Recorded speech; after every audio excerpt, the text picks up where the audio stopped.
Hello everyone, कैसे हैं आप लोग। होपफुली अच्छे होंगे और मैं आपको बता दूं मैं भी अच्छा हूं। तो करते हैं बेटा कैपिटल गेन की अपनी क्लास स्टार्ट। चलिए शुरू करते हैं।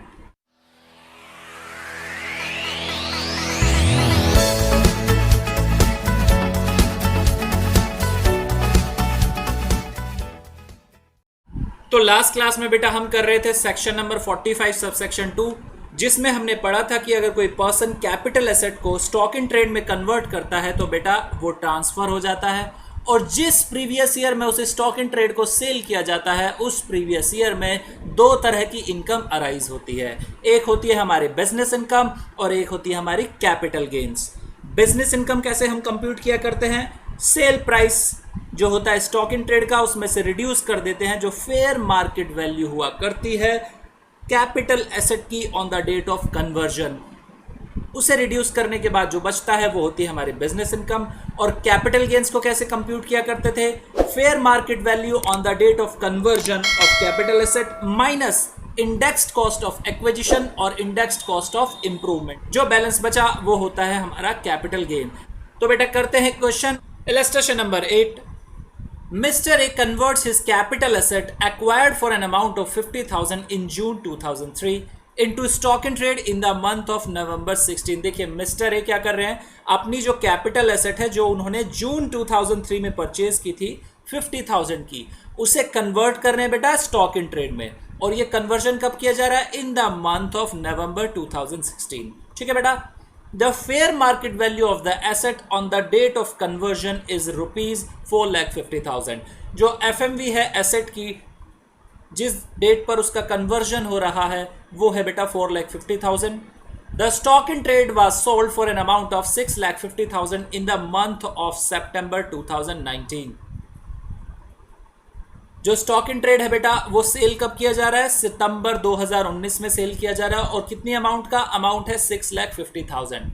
What will be the tax treatment. अब क्वेश्चन पूछता है कि टैक्स ट्रीटमेंट क्या होगा। साथ ही बेटा कॉस्ट इन्फ्लेशन इंडेक्स दिया हुआ है फाइनेंशियल ईयर 2003 और 4 का 109, फाइनेंशियल ईयर 2016-17 का दिया हुआ है 264।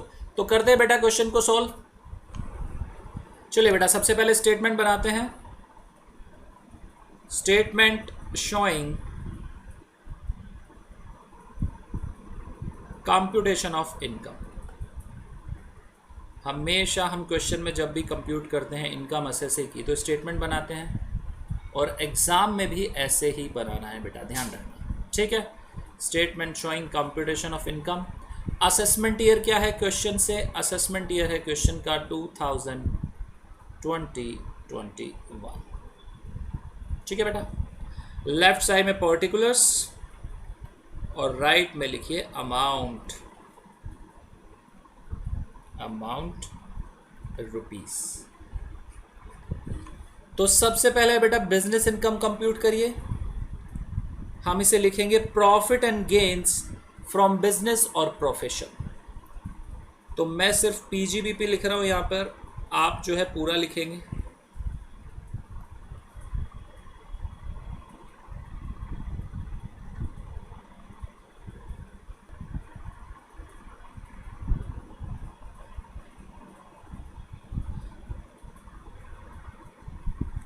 तो कैसे कंप्यूट होगी बेटा बिजनेस इनकम, सेल प्राइस क्या है बेटा स्टॉक इन ट्रेड का, सेल प्राइस है 6,50,000, और उसमें से रिड्यूस क्या करना है, जो एफएमवी थी on the date of conversion वो है बेटा 4,50,000। कितना आ गया, ये आ गया बेटा 2 लाख। ठीक है, सिंपल हमारा पीजीबीपी कंप्यूट। अब income under the head capital gains, income under the head capital gains, CG लिख रहा हूँ बेटा मैं शॉर्टकट में, आप पूरा लिखना, ध्यान रखना, एब्रीवेशन यूज मत करना एग्जाम में। चलिए सबसे पहले अब देखेंगे एसेट लॉन्ग टर्म है या शॉर्ट टर्म है। तो असेसी ने परचेज कब की थी बेटा कैपिटल एसेट, जून 2003 में। कन्वर्जन कब हो रहा है, कन्वर्जन हो रहा है नवंबर 16, यानी ट्रांसफर कब हो रहा है, नवंबर 16 में। तो याद करिए period of holding section 2 subsection 42 capital A क्या बात करता था, कि जब एसेट एक्वायर की गई है और जिस दिन ट्रांसफ़र किया है उससे एक दिन पहले की डेट हम देखा करते थे पीरियड ऑफ होल्डिंग में। तो एसेट बेटा क्या हो जाएगी, ये पीरियड ऑफ होल्डिंग में लिख देता हूँ, पीरियड ऑफ होल्डिंग क्या होगा बेटा, ये होगा जून 2013 से लेके कहाँ तक, नवंबर 60। ठीक है बेटा। और पीरियड ऑफ होल्डिंग क्या हो गया हमारा, ये हो गया बेटा हमारा लॉन्ग टर्म। ठीक है, चलिए अब लगाइए सेक्शन 48 के प्रोविजन। सेक्शन 48 क्या बात करता था, full value of consideration. Full value of consideration, full value of consideration क्या लेते हैं बेटा जब भी कन्वर्ट होती है कैपिटल एसेट एसआईटी में, वो होता है FMV on the date of conversion of capital asset into SIT. तो क्या दिया एफएमवी, 4,50,000, 4,50,000। ठीक है बेटा, less indexed cost of acquisition. ठीक है बेटा, कैसे कंप्यूट करेंगे बेटा, कॉस्ट ऑफ एक्विजिशन देखो कब परचेज की गई थी एसेट, जून 2003 में। क्या कॉस्ट है, 50,000, 50,000 इनटू इंडेक्सेशन हम कैसे किया करते हैं, जिस प्रीवियस ईयर में ट्रांसफर हो रहा है वो प्रीवियस ईयर डिवाइडेड बाय जिस प्रीवियस ईयर में असेसी ने फर्स्ट हेल्ड की थी कैपिटल एसेट, वो हम प्रीवियस ईयर से डिवाइड कर दिया करते थे। करिए बेटा सॉल्व, कितना आता है ये आ रहा है बेटा 1,21,101 राउंड ऑफ करने के बाद बैलेंस कितना बचा, बैलेंस बचता है 3,28,899। ठीक है बेटा, समझ आ गया। तो क्वेश्चन ने क्या पूछा था बेटा, क्वेश्चन ने पूछा था कि टैक्स ट्रीटमेंट क्या होगा। अब यहां पर आप प्रोविजन जो है सेक्शन 45 सबसेक्शन 2 के वो डिफाइन कर देंगे कि जब भी कैपिटल एसेट को कन्वर्ट किया जाता है स्टॉक इन ट्रेड में, तो जिस प्रीवियस ईयर में कन्वर्जन किया जा रहा है ट्रांसफर उस प्रीवियस ईयर में होता है, और जो कैपिटल गेन टैक्स होता है वो कब लगता है, कौन से प्रीवियस ईयर में लगता है, वो उस प्रीवियस ईयर में लगता है जिस प्रीवियस ईयर में वो स्टॉक इन ट्रेड सेल किया जा रहा है। ठीक है बेटा, समझ आ गया। इसे आप जो है अब नीचे डिफाइन कर देना। यहां पर हमारा ये क्वेश्चन होता है कंप्लीट। चलिए अब नेक्स्ट सेक्शन की तरफ बढ़ते हैं बेटा। Next is transfer of beneficial interest in securities, section 45 subsection 2A। देखिए ये सेक्शन क्या बात करता है बेटा, समझिए। जब भी कोई पर्सन बेटा सिक्योरिटीज परचेज करता है, सिक्योरिटीज क्या होते हैं बेटा, शेयर्स, बॉन्ड्स, डिबेंचर, ये सब क्या होते हैं, सिक्योरिटीज होती हैं। ठीक है, तो जब भी कोई पर्सन सिक्योरिटीज परचेज करता है तो वहां पर बेटा 3 पार्टीज इन्वॉल्व होती है। सबसे पहले तो वो पर्सन जो अप्लाई कर रहा है सिक्योरिटीज के लिए, तो हम उसे सिंपल बोल देते हैं पर्सन। ठीक है, अब ये जो सिक्योरिटीज परचेज करना चाहता है तो कैसे करेगा, ये जाएगा बेटा एक स्टॉक ब्रोकर के पास। ठीक है, अब जो स्टॉक ब्रोकर होता है बेटा, इसका सबसे पहले क्या करवाएगा, डीमैट अकाउंट ओपन करवाएगा। ठीक है, क्योंकि सिक्योरिटीज जो मिलती हैं डीमैट फॉर्म में मिलती हैं, डीमैटेरियलाइज फॉर्म में, फिजिकल फॉर्म में अवेलेबल नहीं है अब सिक्योरिटीज। ठीक है बेटा, आपको पता होना चाहिए शेयर्स वगैरह फिजिकल फॉर्म में नहीं है, वो डीमैटेरियलाइज कर दिए गए हैं। अब देखिए बेटा, ये जो पर्सन है ये क्या करना चाहता है, अब रिलायंस कंपनी के शेयर परचेज करना चाहता है। ठीक है, तो स्टॉक ब्रोकर अब क्या करेगा बेटा, स्टॉक ब्रोकर जो है स्टॉक एक्सचेंज से शेयर परचेज करेगा रिलायंस के इस पर्सन के लिए। अब यहां पे ट्रांजैक्शन होती क्या है, देखिए रिकॉग्नाइज स्टॉक एक्सचेंज के थ्रू ये ट्रांजैक्शन हो रही है, रिकॉग्नाइज स्टॉक एक्सचेंज। अब जितने भी शेयर्स यहां पे बेटा ट्रेड करते हैं, जितने भी शेयर्स यहां पर ट्रेड करते हैं वो किसके नाम पे होते हैं, वो होते हैं बेटा डिपॉजिटरी। ये वर्ड ध्यान रखना बेटा, डिपॉजिटरी के नाम पर होते हैं। उनका ओनर कौन होता है, डिपॉजिटरी होता है, रजिस्टर्ड ओनर इसे हम बोलते हैं। डिपॉजिटरी कौन होता है, तो 2 डिपॉजिटरी हैं इंडिया में, ध्यान देना, NSDL और CDSL, ये 2 डिपॉजिटरीज हैं बेटा। ठीक है, इनके नाम पर होते हैं शेयर्स जितने भी स्टॉक एक्सचेंज में ट्रेड किए जा रहे हैं। NSDL और CDSL रजिस्टर्ड ओनर होते हैं उन शेयर के। अब खरीदने इस पर्सन को शेयर हैं, स्टॉक ब्रोकर के वो पास गया है, स्टॉक ब्रोकर ने उसका डीमैट अकाउंट भी खुलवा दिया। अब क्या होगा, तो लो बात करता है, देखिए जितने भी शेयर ये पर्सन खरीदना चाहता है तो जो डिपॉजिटरी होगा बेटा उतने ही शेयर इसके अकाउंट में ट्रांसफर कर देगा और इस पर्सन को क्या बना दिया जाएगा, इस पर्सन को बना दिया जाएगा बेनिफिशियल ओनर। क्या बना दिया जाएगा बेटा, बेनिफिशियल ओनर। रजिस्टर्ड ओनर कौन है, रजिस्टर्ड ओनर रहेगा डिपॉजिटरी ऑलवेज, ठीक है बेटा।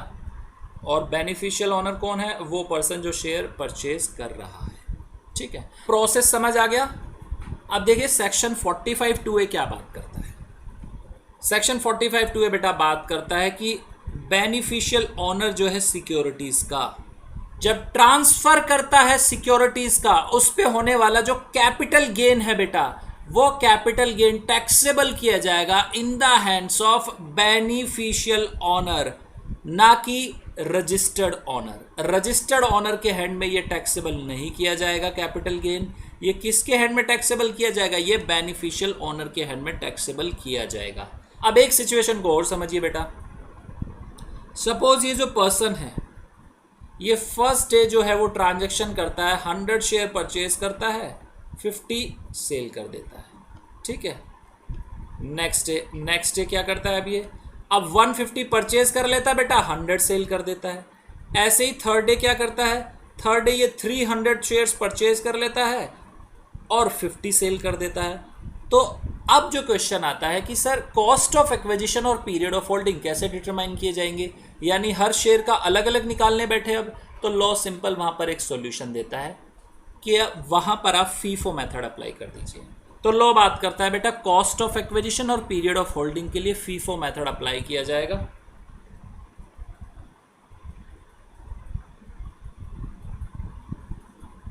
अगर कोई पुराना शेयर होल्डर है बेटा, उसके पास आज भी फिजिकल फॉर्म में शेयर अवेलेबल है, तो क्या होगा, तो लॉ बात करता है कि उस केस में अगर फिजिकल फॉर्म में है शेयर्स तो वहां पर बेटा फीफो मेथड अप्लाई नहीं होगा।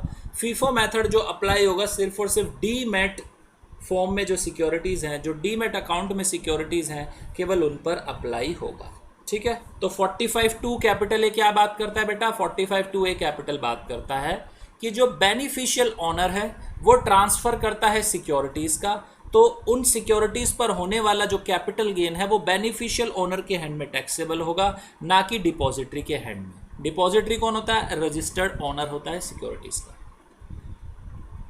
चलिए अब नेक्स्ट सेक्शन की बात करते हैं। नेक्स्ट सेक्शन इज बेटा सेक्शन 45 सबसेक्शन 5 जो बात करता है compensation on compulsory acquisition.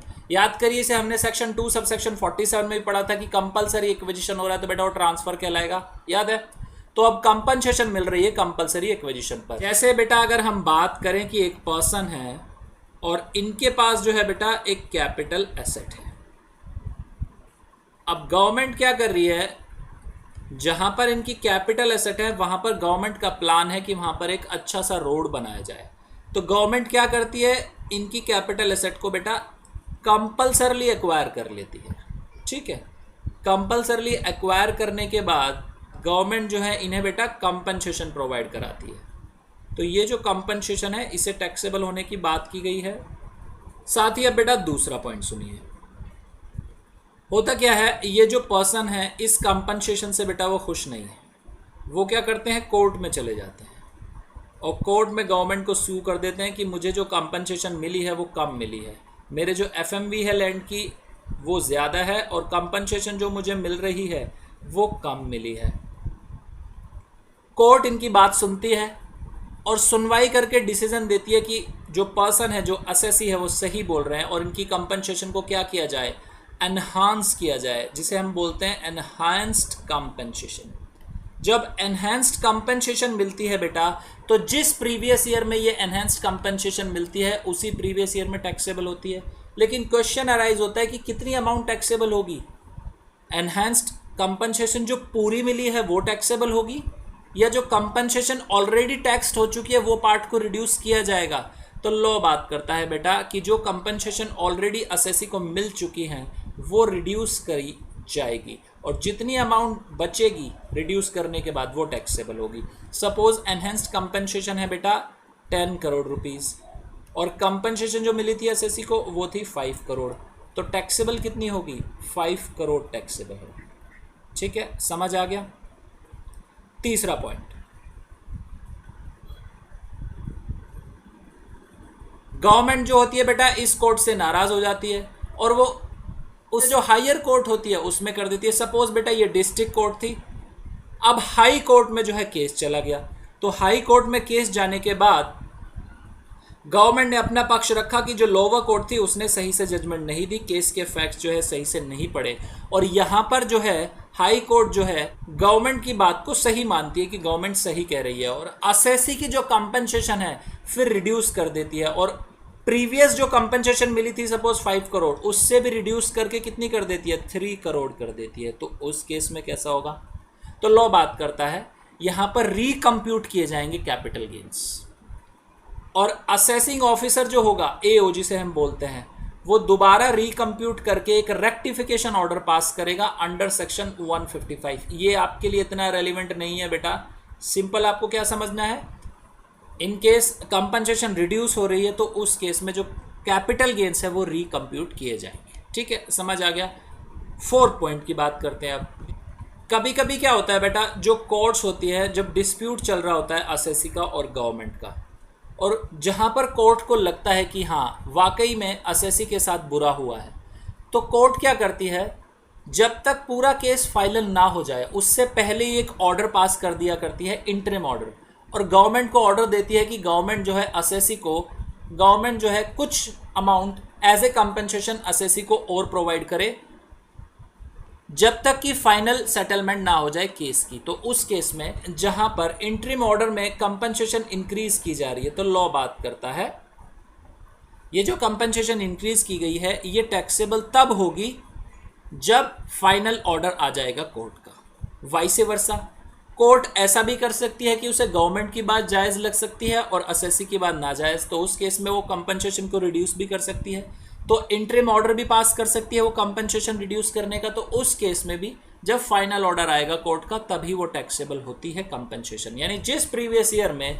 Final order आया कोर्ट का उस प्रीवियस ईयर में कंपनसेशन की वैल्यू टैक्सेबल हो जाया करती है। समझ आ गया बेटा। सेक्शन 45(5) क्या बात करता है, अगर एक पर्सन जिसके पास कैपिटल एसेट है वो कंपल्सरीली एक्वायर कर लेती है गवर्नमेंट, तो उस केस में जो भी कंपनसेशन गवर्नमेंट दे रही है एसएससी को वो टैक्सेबल हो जाएगी under the head capital gains.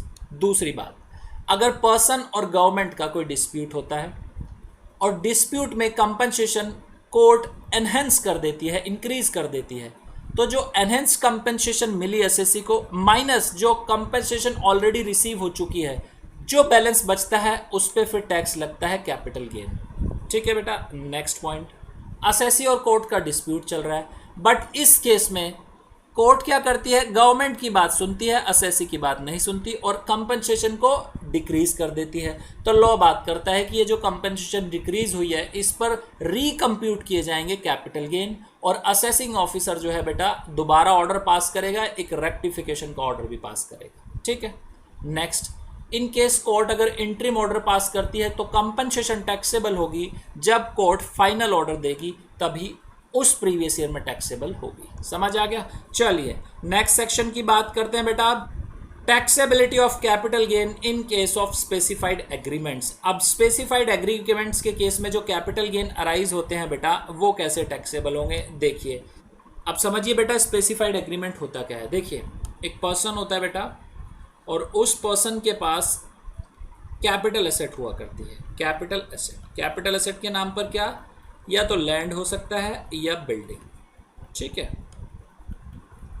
Capital asset होती तो है इस पर्सन के पास, लेकिन इसके पास इतनी अमाउंट नहीं होती कि उस बिल्डिंग को कंस्ट्रक्शन करके मल्टी स्टोरी बना ले, या लैंड है अगर सिर्फ बिल्डिंग बना ले। तो इस केस में यहाँ पर रोल आता है बेटा डेवलपर का। ये डेवलपर जो है उस पर्सन के पास आता है और उससे बात करता है कि आपके पास लैंड अवेलेबल है, इस लैंड पर मैं बना देता हूँ फ्लैट, और ये जो फ्लैट्स बनेंगे ये 10 फ्लैट बनेंगे इस पे टोटल, जिसमें से 2 फ्लैट आप रख लीजिए और 8 जो है मैं सेल कर दूँगा। ठीक है बेटा।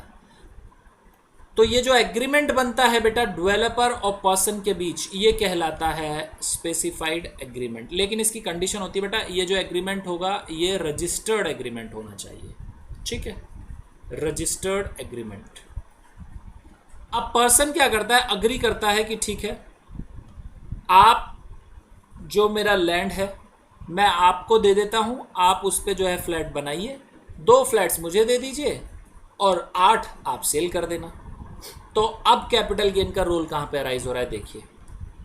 तो लॉ बात करता है बेटा, जब ये पर्सन इस लैंड के डेवलपमेंट राइट्स डेवलपर को दे रहा है तो ये क्या हो गया बेटा, ये कहलाएगा ट्रांसफर। यानी हम इसे क्या बोलते हैं, TDR, transfer of development rights. तो ये पर्सन जब TDR कर रहा है डेवलपर के फेवर में, तो यहाँ पर बेटा कैपिटल गेन अराइज हो गया, ट्रांसफर के प्रोविजन लग गए।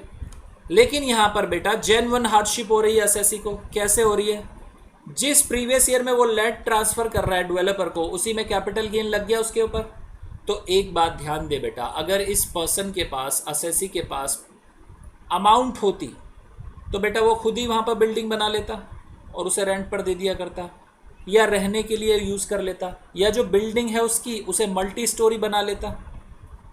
तो उस केस में लॉ ने जो है एक जेन्युइन हार्डशिप जो हो रही थी एसएससी को वो कम की और बोला कि भले ही ट्रांसफ़र ये हो गया है, जिस प्रीवियस ईयर में एसएससी ने डेवलपर को ट्रांसफ़र किया डेवलपमेंट राइट, लेकिन कैपिटल गेन जो लगेगा वो उस प्रीवियस ईयर में लगेगा जिस प्रीवियस ईयर में COC रिसीव हो जाएगा इन फ्लैट्स के रिगार्डिंग। भले ही वो पूरे फ्लैट्स के लिए यानी कंप्लीट जितने भी 10 फ्लैट है उनके रिगार्डिंग मिल जाए, या पार्ट ऑफ द फ्लैट यानी एक फ्लैट के लिए मिला है बाकी के लिए अभी नहीं मिला है, किसी भी फ्लैट के लिए मिले, जिस प्रीवियस ईयर में COC मिल जाएगा उस प्रीवियस ईयर में कैपिटल गेन टैक्स लग जाएगा। इतनी बात समझ आ गई बेटा, ठीक है। अब समझते हैं कि सेक्शन 48 के पर्पस के लिए कैपिटल गेन कंप्यूट कैसे किया जाएगा। तो लॉ बात करता है, जो फुल वैल्यू ऑफ कंसिडरेशन मानी जाएगी वो क्या मानी जाएगी, फुल वैल्यू ऑफ कंसिडरेशन मानी जाएगी stamp duty value of flats on the date of issue of COC। लेकिन सर 10 फ्लैट की स्टैम्प ड्यूटी वैल्यू मानी जाएगी, आंसर इज नो। जितने ये पर्सन रिसीव कर रहा है बेटा फ्लैट्स, कितने रिसीव कर रहा है, 2 फ्लैट कर रहा है रिसीव, तो 2 फ्लैट जो हैं वो क्या हो जाएंगे, फुल वैल्यू ऑफ कंसिडरेशन में आ जाएंगे। इन केस अगर डेवलपर ने कोई कैश भी दिया है पर्सन को, तो वो कैश भी बेटा इसके साथ इंक्लूड कर लिया जाएगा while computing full value consideration. ठीक है, समझ आ गया। सपोज बेटा एक पर्सन है मिस्टर रमेश, और मिस्टर रमेश के पास है बेटा एक प्लॉट। ये जो प्लॉट है ये मिस्टर रमेश ने बेटा परचेज किया था 5 लाख रुपीज़ का इन प्रीवियस ईयर 2001-2। इतना ठीक है बेटा, समझ आ गया। अब होता क्या है, प्रीवियस ईयर 2018-19 में, प्रीवियस ईयर 2018-19 में इस प्लॉट को वो ट्रांसफ़र कर देते हैं डेवलपर को, और अग्रीमेंट क्या बनता है इन दोनों के बीच में कि डेवलपर जो है 10 फ्लैट्स बनाएगा, जिसमें से 2 फ्लैट्स जो हैं मिस्टर रमेश को मिलेंगे। ठीक है बेटा, ये ट्रांसफ़र किया जा रहा था बेटा डेवलपमेंट राइट्स का डेवलपर को, तो डेवलपर जो था उसने इन्हें क्या दिया, इन्हें 40 लाख रुपीज़ बेटा कैश में भी दिया। ठीक है बेटा, समझ आ गया। सपोज COC जो मिला बेटा वो मिला 10 अक्टूबर 2021 को, और इस दिन स्टैम्प ड्यूटी वैल्यू जो थी वो फ्लैट्स की वो थी 50 लाख पर फ्लैट। ठीक है बेटा, तो अब हम कैसे कंप्यूट करेंगे, लगाइए सेक्शन 48 के प्रोविजन। सेक्शन 48 क्या बात करता है, सबसे पहले क्या निकालेंगे, फुल वैल्यू ऑफ कंसिडरेशन। ठीक है, फुल वैल्यू ऑफ कंसिडरेशन। तो एसएससी को कितने फ्लैट मिलेंगे, एसएससी को बेटा 2 फ्लैट मिलेंगे। एक फ्लैट की वैल्यू कितनी है 50 लाख, 2 की कितनी हो गई 100 लाख, प्लस ध्यान करिए कैश जो मिला था डेवलपर से वो भी ऐड कर लिया जाएगा, यानी बात करें 140 लैक्स, ये क्या हो गई, फुल वैल्यू ऑफ कंसिडरेशन हो गई in the hands of mister Ramesh, minus indexed cost of acquisition होगा या सिंपल कॉस्ट ऑफ एक्विजिशन होगा बेटा। कब कब परचेज किया था फ्लैट परचेज किया था 2001 और 2 में, और ट्रांसफ़र कब हो रहा है, जब उन्होंने डेवलपमेंट राइट दिए थे डेवलपर को प्रीवियस ईयर 18-19, यानी क्या है बेटा 24 महीनों से ज़्यादा है, तो लॉन्ग टर्म कैपिटल एसेट हो गई। तो इंडेक्स्ड कॉस्ट ऑफ एक्विजिशन करेंगे, कॉस्ट ऑफ एक्विजिशन कितनी थी 5 लाख। अब इंडेक्सेशन करिए, किस प्रीवियस ईयर में ट्रांसफ़र किया गया? 18-19 में। तो 18-19 का जो बेटा कॉस्ट ऑफ इन्फ्लेशन इंडेक्स है बेटा वो है 280 डिवाइडेड बाय असेट पहली बार कब हेल्ड की गई थी एसएससी के द्वारा? प्रीवियस ईयर 2001 और 2 यानी 100। तो उस केस में कितना आ गया? ये आएगा बेटा 14 लाख। रिड्यूस करने के बाद कितना बचा? 126 लाख। बेटा ये क्या आ गया? ये आ गया capital gain in the hands of mister Ramesh. ठीक है बेटा, समझ आ गया प्रोविजन। लेकिन बेटा यहां पर दो बातें अभी रह गई हैं। नंबर 1, सपोज मिस्टर रमेश जो हैं वो सीओसी मिलने से पहले ही फ्लैट को बेच देते हैं, तब क्या होगा? दूसरा केस, सीओसी मिलने के बाद उन्होंने फ्लैट को बेच दिया, तब क्या होगा? तो दोनों केस में सुनिए। हम पहले बात करते हैं सेल बिफोर सीओसी। तो लॉ बात करता है उस केस में अगर असेसी सीओसी मिलने से पहले ही सेल कर रहा है तो जिस प्रीवियस ईयर में डेवलपर को बेटा डेवलपमेंट राइट ट्रांसफर किए गए थे उसी प्रीवियस ईयर में कैपिटल गेन अराइज होगा। फिर लॉ लिबरल नहीं होगा, क्योंकि असेसी क्या कर रहा है? असेसी जो है सेल कर रहा है, यानी मनी उसे रिसीव हो रही है। तो लॉ मान के चलता है जब मनी रिसीव हो रही है तो कैपिटल गेन टैक्स प्रोवाइड कराए गवर्नमेंट को। ठीक है, समझ आ गया। Case 2, sale after COC. In case assessee sale कर रहा है सीओसी के बाद तो सिंपल बेटा जो भी सेल प्राइस होगा उसमें से कॉस्ट ऑफ एक्विजिशन रिड्यूस कर दिया जाएगा, बैलेंस जो बचा कैपिटल गेन टैक्स हो जाएगा। लेकिन अब बात आती है कॉस्ट ऑफ एक्विजिशन क्या होगा? तो समझिए बेटा कॉस्ट ऑफ एक्विजिशन क्या होगा? कॉस्ट ऑफ एक्विजिशन होगा बेटा 14 लाख रुपीज। दोनों फ्लैट के लिए हो जाएगा 14 लाख। इन केस असेसी अगर एक सेल करता है तो डिवाइडेड बाय 2 यानी कितना हो जाएगा बेटा? 7 लाख। ठीक है, समझ आ गया। तो यानी असेसी स्पेसिफाइड अग्रीमेंट में, बेटा इसे जॉइंट डेवलपमेंट अग्रीमेंट भी बोला जाता है, ध्यान देना। अगर एक असेसी जॉइंट डेवलपमेंट अग्रीमेंट या स्पेसिफाइड अग्रीमेंट में कैपिटल एसेट के डेवलपमेंट राइट को ट्रांसफर करता है डेवलपर को तो ये बेटा ट्रांसफर हो जाएगा for the purpose of section 2 sub section 47। लेकिन लॉ बात करता है कि इस केस में कैपिटल गेन टैक्स नहीं लगेगा, कैपिटल गेन टैक्स को पोस्टपोन कर दिया गया है। और कब लगेंगे कैपिटल गेन टैक्स? जिस प्रीवियस ईयर में कंप्लीशन सर्टिफिकेट मिल रहा है उन फ्लैट्स के रिगार्डिंग, उस प्रीवियस ईयर में कैपिटल गेन टैक्सेबल हो जाएगा in the hands of assessee. दूसरी बात, असेसी सेल कर देता है तो दो सिचुएशन आती है। सेल कर रहा है assessee before COC, completion certificate मिलने से पहले, तो उस केस में कैपिटल गेन अराइज हो जाएंगे उसी प्रीवियस ईयर में जिस प्रीवियस ईयर में ट्रांसफर किया है डेवलपमेंट राइट का। और अगर असेसी सेल करता है आफ्टर सीओसी, केस में कैपिटल गेन जो अराइज होंगे बेटा जिस प्रीवियस ईयर में सेल की गई है उस प्रीवियस ईयर में अराइज होंगे। लेकिन कॉस्ट ऑफ एक्विजिशन क्या होगा? कॉस्ट ऑफ एक्विजिशन हो जाएगा जो हमने कंप्यूट किया था एज पर सेक्शन 45(5)(a) के लिए। ठीक है बेटा, और कॉस्ट ऑफ एक्विजिशन यहाँ पे जो डिफाइन किया गया है वो 49 सबसेक्शन 7 ने डिफाइन किया है। ठीक है बेटा, समझ आ गया। तो यहाँ बेटा हमारी एक्सेप्शन खत्म होती है section 45 subsection regarding. Section 45 subsection 1 करता था कि जिस प्रीवियस ईयर में ट्रांसफर हुआ है कैपिटल एसेट का उसी प्रीवियस ईयर में कैपिटल गेन लगेगा। लेकिन हमने एक्सेप्शन में 4 सेक्शन किए जो बात करते थे कि जिस प्रीवियस ईयर में ट्रांसफर हुआ है जरूरी नहीं है उसी प्रीवियस ईयर में कैपिटल गेन अराइज हो कैपिटल एसेट पर। तो एक बार बेटा समरी बना लेते हैं इन सेक्शन की। सबसे पहले बात करते हैं बेटा सेक्शन 45 सबसेक्शन 1 कैपिटल ए, जो बात किया करता था डिस्ट्रक्शन ऑफ कैपिटल एसेट। तो ट्रांसफर कब होता था एसेट का? बेटा ट्रांसफर हुआ करता था जिस ईयर में डिस्ट्रक्शन या डैमेज हुई है एसेट। ठीक है, ईयर ऑफ डैमेज और डिस्ट्रक्शन, ये बात कर सकते हैं। और टैक्स किस ईयर में लग रहा है? टैक्स उस ईयर में लग रहा है जिस ईयर में इंश्योरेंस अमाउंट रिसीव हो रही है या कोई असेट रिसीव हो रही है। तो उस केस में हम बोलें क्लेम रिसीव्ड। ठीक है बेटा, समझ आ गया। चलिए नेक्स्ट फिर बात करते हैं सेक्शन 45 सबसेक्शन 2 की, जो बात करता था conversion of capital asset into SIT. तो ट्रांसफर कब होता था? उस प्रीवियस ईयर में जिस प्रीवियस ईयर में कन्वर्जन किया जा रहा है बेटा। और टैक्स कब लगता था? जब एसआईटी की सेल हो रही है। ठीक है, नेक्स्ट सेक्शन 45 सबसेक्शन 5 जो बात करता था कंपल्सरली एक्विजिशन की, तो जिस प्रीवियस ईयर में कंपल्सरली एक्वायर की गई कैपिटल एसेट उस प्रीवियस ईयर में ट्रांसफर, और टैक्स किस प्रीवियस ईयर में लगेगा, जिस प्रीवियस ईयर में बेटा कंपनसेशन रिसीव हो रही है। ठीक है, समझ आ गया।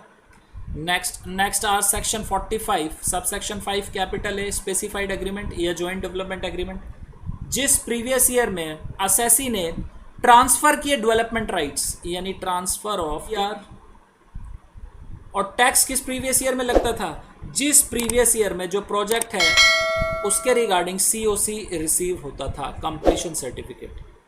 ध्यान देना बेटा, सीओसी पार्ट का भी मिल सकता था और कंप्लीट भी मिल सकता था, लेकिन सिर्फ हमें ये देखना था कि सीओसी मिला का, भले ही पार्ट का हो या कंप्लीट हो।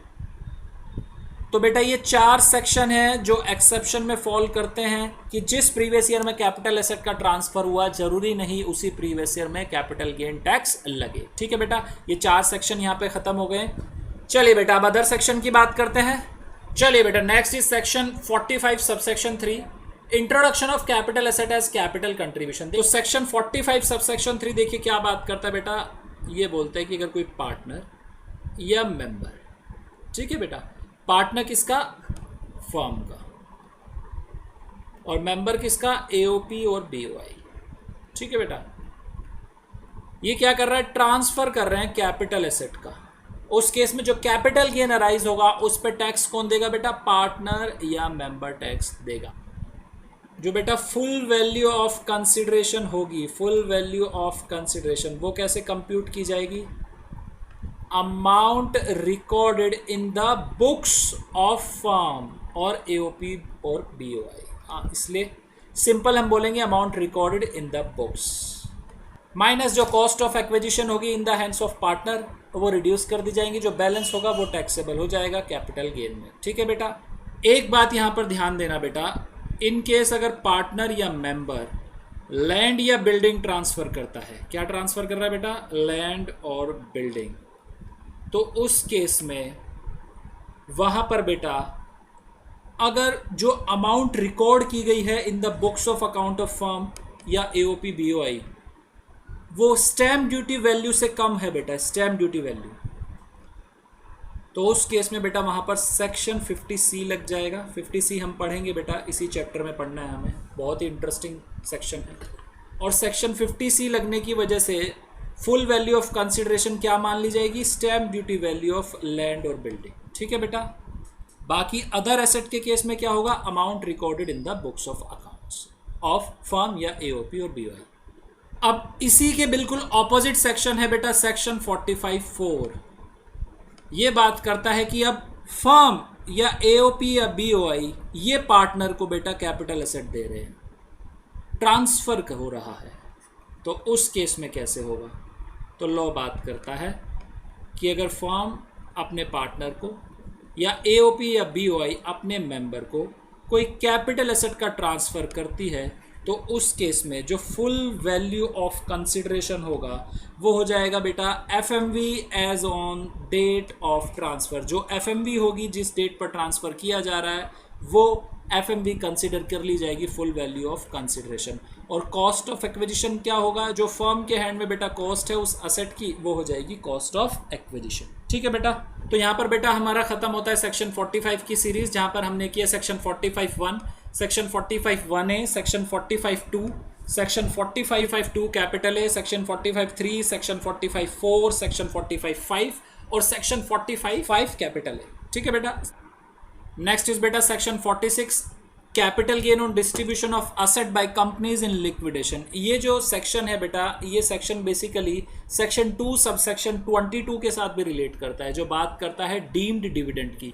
तो इस सेक्शन को जो हम करेंगे नेक्स्ट चैप्टर हमारा इनकम फ्रॉम अदर सोर्सेज, तो वहां पर मैं इस सेक्शन को आपको कराऊंगा। ठीक है बेटा, चलिए बेटा नेक्स्ट बात करते हैं सेक्शन 50 एंड 50A की, computation of capital gains in case of depreciable assets. तो बेटा याद करिए जब हम पीजीबीपी चैप्टर कर रहे थे तो वहां पर जब हमारा ब्लॉक खत्म हो जाया करता था सीजीज टू एग्जिस्ट, तो उस केस में हम सेक्शन 50 अप्लाई कर दिया करते थे। वहां पर मैंने आपको सेक्शन नहीं बताया, तो आज करते हैं इसे डिटेल में। सेक्शन क्या बात करता है कि सेक्शन 50 कब अप्लाई होगा। Block of assets, block of assets याद करिए बेटा, block of assets opening WDV plus during the year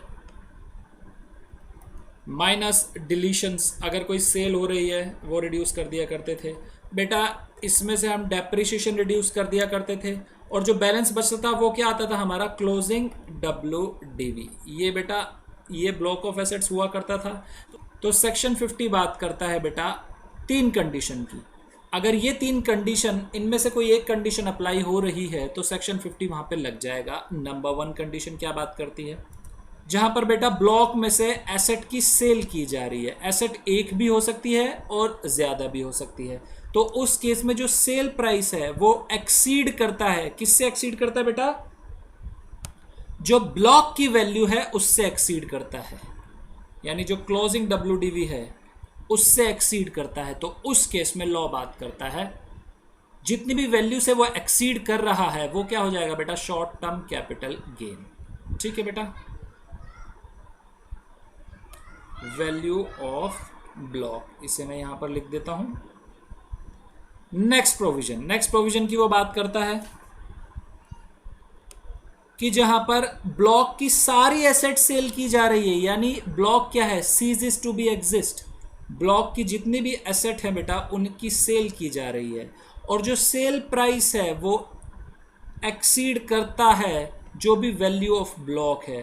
तो उस केस में जितनी भी अमाउंट एक्सीड कर रही है वो क्या हो जाएगी बेटा, वो हो जाएगी कैपिटल गेन, और क्या होगा, शॉर्ट टर्म कैपिटल गेन होगा। ठीक है, तीसरी कंडीशन की बात करते हैं, जहां पर बेटा सारी की सारी एसेट सेल की जा रही है, ब्लॉक की जितनी भी एसेट है ब्लॉक में सेल की जा रही है, लेकिन जो सेल प्राइस है वो बेटा लेस देन है किससे, वैल्यू ऑफ ब्लॉक से। तो उस केस में क्या होगा, उस केस में शॉर्ट टर्म कैपिटल लॉस हो जाएगा बेटा। यानी अगर इसे सिंपल समझे बेटा, फर्स्ट कंडीशन बात करती है कि अगर सेल प्राइस क्लोजिंग WDV से ज़्यादा है, भले एक एसेट की सेल हो या एक से ज़्यादा एसेट की सेल हो, तो क्लोजिंग WDV से अगर सेलिंग प्राइस ज़्यादा है तो बेटा जितनी भी अमाउंट एक्स्ट्रा हुई वो क्या है, शॉर्ट टर्म कैपिटल गेन। दूसरा और तीसरा केस जो बात करता है वो बात करता है ब्लॉक खत्म हो रहा है, यानी block ceases to be exist. In case जो सेल प्राइस है वैल्यू ऑफ ब्लॉक से एक्सीड करता है तो शॉर्ट टर्म कैपिटल गेन हो जाएगा, और इन केस अगर sale price value of block से कम है तो बेटा वो शॉर्ट टर्म कैपिटल लॉस हो जाएगा। जैसे बात करते हैं एक एग्जाम्पल की, एक ब्लॉक ऑफ एसेट्स दिया हुआ है बेटा बिल्डिंग का, तो ओपनिंग WDV जो है बिल्डिंग की वो सपोज 10 लाख रुपीस। ठीक है बेटा, और एडिशन होती ड्यूरिंग द ईयर, एडिशंस हो रही हैं, ये हो रही है बेटा 5 लाख की, और जो ये एडिशन है बेटा इनका पुट टू यूज है मोर देन 180 डेज। ठीक है, डिलीशन जो है बेटा वो ड्यूरिंग द ईयर कुछ भी नहीं है। टोटल क्या हो गया, ये हो गया 15 lakh.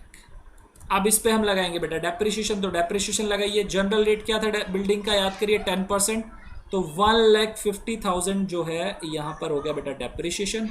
Total amount closing WDV क्या है, वो है 13,50,000। ठीक है बेटा, इतना समझ आ गया। अब 3 कंडीशन की हमने बात की थी, तीनों को अप्लाई करते हैं बारी बारी से। कंडीशन नंबर 1, कंडीशन ये बात करती थी कि जो ब्लॉक है उसमें से कोई एसेट सेल की जा रही है या एक से ज़्यादा एसेट सेल की जा रही है, लेकिन ब्लॉक जो है वो एग्जिस्ट करता है, यानी पूरा ब्लॉक ख़त्म नहीं हो रहा। तो सपोज इसमें से एक एसेट सेल की जा रही है और जो सेल प्राइस है एसेट का वो है बेटा 20 लाख। ठीक है, तो लॉ बात करता है यहाँ पर सेक्शन 50 का अट्रैक्ट होगा जब सेल प्राइस जो है जो वैल्यू ऑफ ब्लॉक है उससे एक्सीड कर जाएगा। तो इस केस में सेक्शन 50 अट्रैक्ट कर गया, तो सेल प्राइस कितना है बेटा 20 लाख, उसमें से रिड्यूस करिए कितना 13,50,000, तो ये क्या होगा 6,50,000। ये क्या हो जाएंगे बेटा, ये हो जाएंगे शॉर्ट टर्म कैपिटल गेन। ठीक है, दूसरी कंडीशन की बात करते हैं बेटा। ये तीनों इंडिपेंडेंट कंडीशन मैं आपको दिखा रहा हूँ, ऐसा मत मानना सब रिलेट है, तीनों इंडिपेंडेंट है कंडीशन। अब दूसरी कंडीशन में बात करते हैं कि ब्लॉक एग्जिस्ट नहीं कर रहा, यानी ब्लॉक खत्म हो रहा है, पूरा का पूरा जो ब्लॉक है वो असेसी सेल कर रहा है बेटा 19 लाख में। ठीक है, तो उस केस में क्या होगा, तो लॉ बात करता है 19 लाख माइनस 13,50,000, ये क्या हो जाएगा बेटा शॉर्ट टर्म कैपिटल गेन हो जाएगा। कितना होगा ये शॉर्ट टर्म कैपिटल गेन? ये हो जाएगा बेटा 5,50,000। समझ आ गया? थर्ड कंडीशन क्या बात करती थी? थर्ड कंडीशन बात करती थी कि पूरा का पूरा ब्लॉक खत्म होना चाहिए, और उस केस में सेल प्राइस अगर वैल्यू ऑफ ब्लॉक से कम है तो शॉर्ट टर्म कैपिटल लॉस हो जाएगा। तो बात करते हैं बेटा, सपोज ये पूरा जो ब्लॉक है एसएससी सेल कर रहा है 10 लाख रुपीस में, तो उस केस में अब क्या होगा?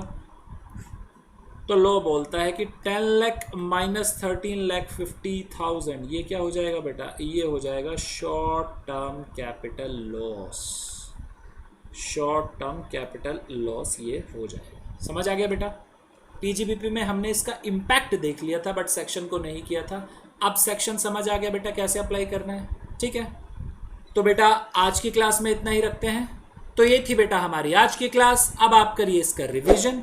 इन केस अगर आपको कोई आती है प्रॉब्लम तो आप हमें कमेंट सेक्शन में लिखिए या आप हमें व्हाट्सएप कर सकते हैं। हमारा व्हाट्सएप नंबर है 8287377353। तो बेटा मिलते हैं नेक्स्ट क्लास में।